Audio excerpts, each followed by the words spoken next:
The term, what does crisis mean? I'm going to have someone come do a crisis assessment. I'm going to call mobile crisis. What does that mean to a patient? I think we have to narrate the care on that a little bit of explaining to them what's going to happen. We want to have, I can offer having somebody who's very experienced, who is a mental health or a professional who deals with people who are feeling the way that you're feeling, to come and spend some time with you. Because the word assessment means, oh my goodness, they're going to try to get into my head. The word, so being careful how you word that. I'm not telling you not to be truthful, because I think just saying I want to call and have a professional come who works works with people with suicide. You may have heard them called mobile crisis or something like that, but just don't say, I'm going to call mobile crisis, because I don't know what that means to somebody. I mean, it didn't mean anything to me before I started working at North Central Healthcare. If someone said that to me, I wouldn't know what that meant. It means that, to me, it could be, the word crisis means, oh my goodness, you're saying I'm in crisis, so I need somebody to help me because I'm in crisis, and that's going to, create that stigma. It's going to create more anxiety and such. So narrate that care a little bit about explaining what mobile crisis does. And if I can help you to know more about that, I'll be happy to talk about that too. But mobile crisis there are people, all of our mobile crisis staff are bachelor prepared in the human service field. There's a couple of exceptions to that, and that would be a couple of people who have been working there for years and years and years. So their experience is commensurate to to the education requirements now. So they all have degrees, which is it's really important, not because of the nature of the work that they do. So they come and they will spend some time with the client, with the patient, and they will do assessments, and they do 4 assessments, which I'm not expecting that you're going to tell patients that this is what they do, but for your own information, we do a trauma screen. So trauma causes a lot of issues, and it causes it's part of a lot of mental health. So trauma, homicide, suicide, and I just forgot the 4th one. Trauma, suicide, I'll remember eventually, but, and self-harm. So those are the 4 assessments we do, but we don't go in and just ask a bunch of questions. The staff are trained to respond to the given situation, so they know when they have to use more empathy. They know when they have to be just very matter of fact. They know how to respond if people have substances on board and that sort of thing. So one piece that stood out for me is the reflective listening. So she just didn't take the answer of what the patient had to say. She asked some follow-up questions, or if the patient answered in a very short answer, she would say, well, what I think I hear you're saying is. That's another good phrase you can use. What I think I heard you say is, or help me understand a little bit more about that. Tell me what that looks like. Someone says, oh, well, I'm going to kill myself. Well, tell me what that looks like. Do you have a plan? Yes. Well, can you tell me a little bit more about what that plan looks like? Instead of just saying, tell me more. You see the difference is because you're trying to convey that you are understanding how they feel, that you heard what they had to say. So just the way you say things, I can get you what you need probably quicker than if you just ask them very, tell me your plan. Well, help me understand what that plan looks like. That sounds, I think that sounds a lot more like you've listened, that you're caring, that you're warm and genuine in your questioning. Does that make sense? Okay. All right.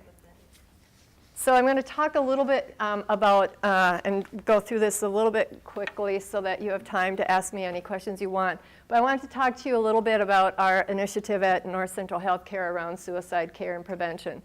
So we track the number of suicide attempts and completed suicides for those patients or clients that are on our caseloads.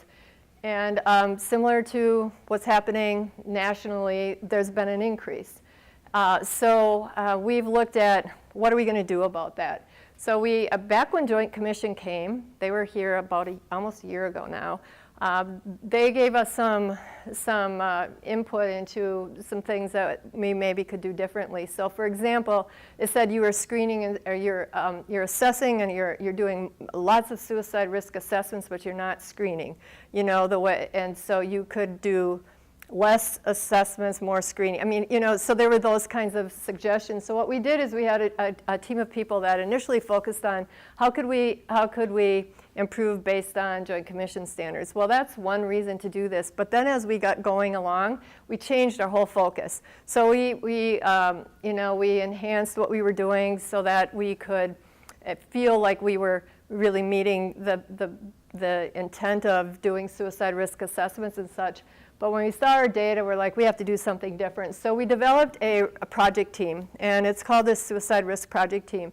And our charter is to determine the best practices for identifying and mitigating suicide risk and implementing associated initiatives. Now that sounds like a really easy, broad kind of statement, but as we got into it, we developed our intended results. And our intended results was initially to decrease the number of occurrences related to suicide attempts and completed acts.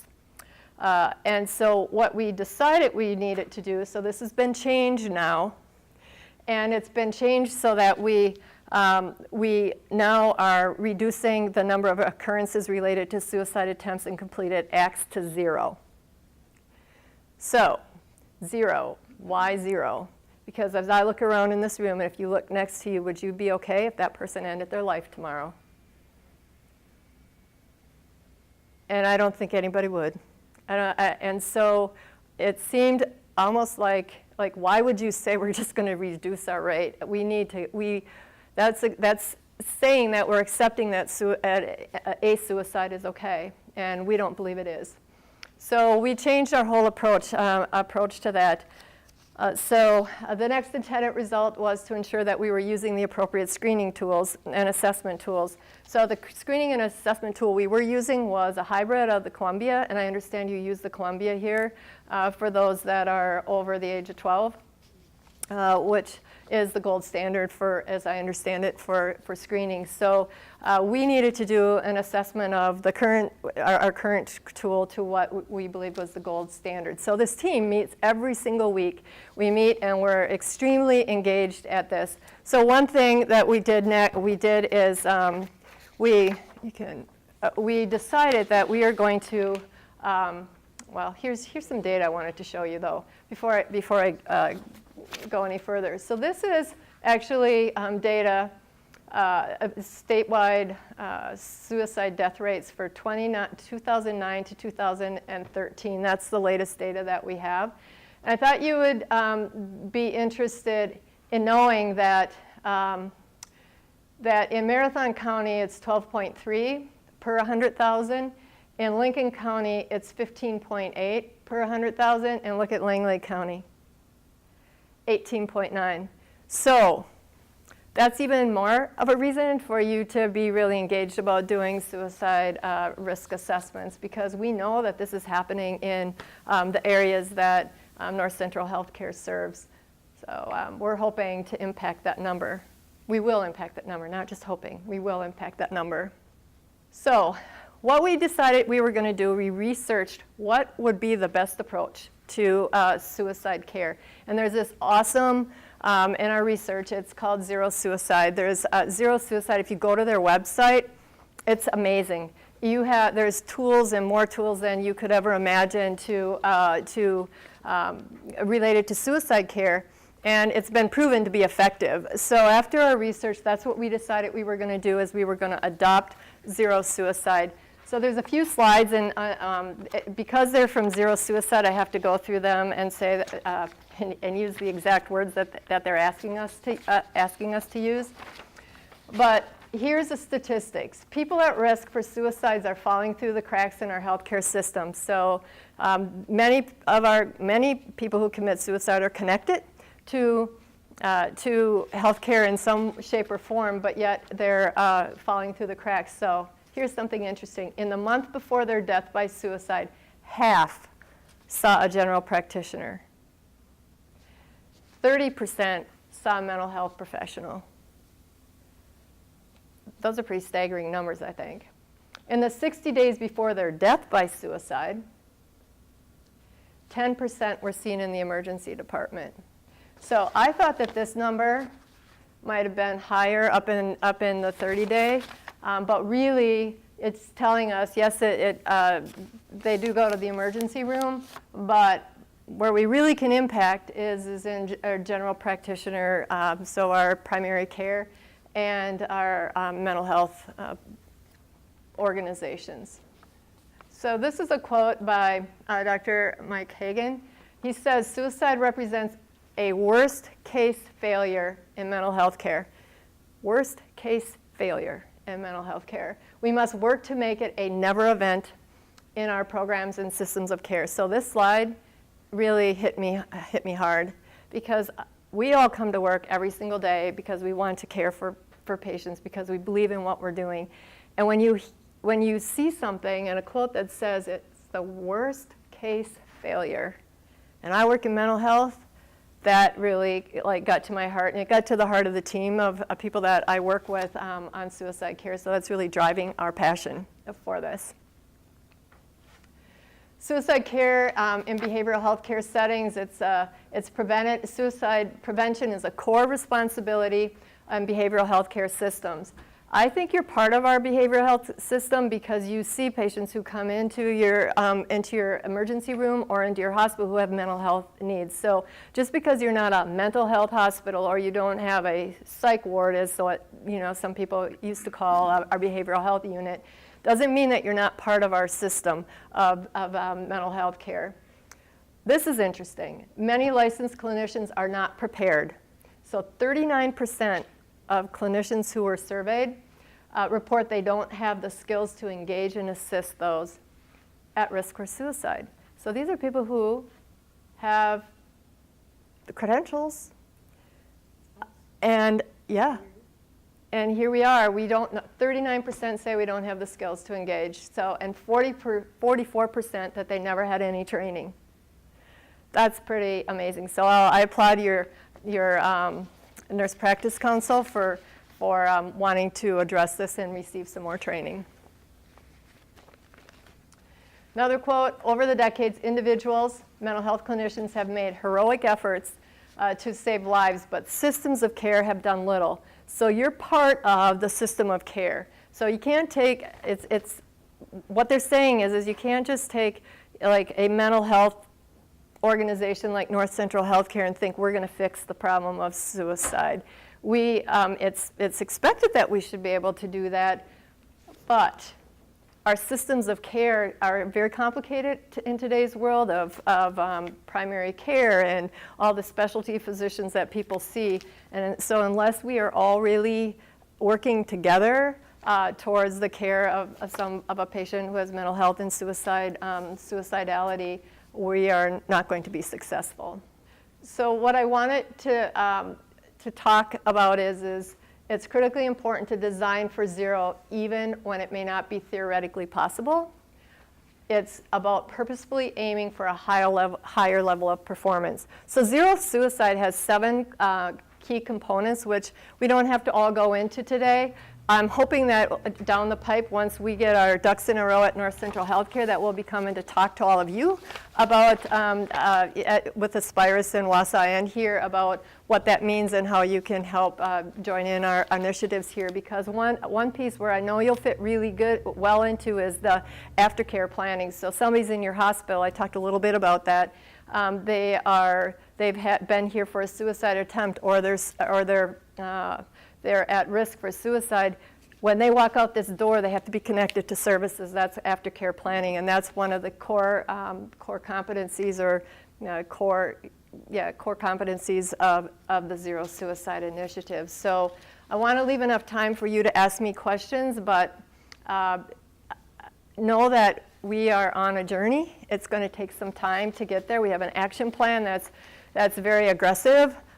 We've already identified that we're going with 2 different versions of the Columbia Because we see mental health, that's what our specialty is, we're going to be doing probably more in-depth assessments than might be done in a general hospital. But we've chosen our tool. We're going to change our EMR so that this new tool is integrated into our EMR. And then we have a whole list of other things that we have to do, because you can't just have the assessment tool. It's about training our staff. Also, one of the things I thought you might be interested in is how Zero Suicide is very methodical in their approaches. So we had to do an organizational self-study, which was how do we match up today against what the core competencies are in Zero Suicide. And we found that, on a scale of 0 to 5, with 5 meaning we got this, we're rocking at this, to 0 meaning we're not there at all, we averaged about a 2. And we're a behavioral health organization. Does that mean we provide bad care? Absolutely not. It means that we don't have all of the systems in place to support getting to 0, which is where we want to go. So we did that, and then after that, all of our staff were invited by our CEO to take a workforce study. And it probably took about, 10 minutes or so. It's all online. All of those results got fed to Zero Suicide. They collate it all for you, and they give you this report. And this report tells you where are your strengths and your weaknesses against those core competencies again, and where should you really target your training. So we took those results along with our organizational results, and we made an action plan. So that's how we came up with our action plan, and we're going to continue to work on it.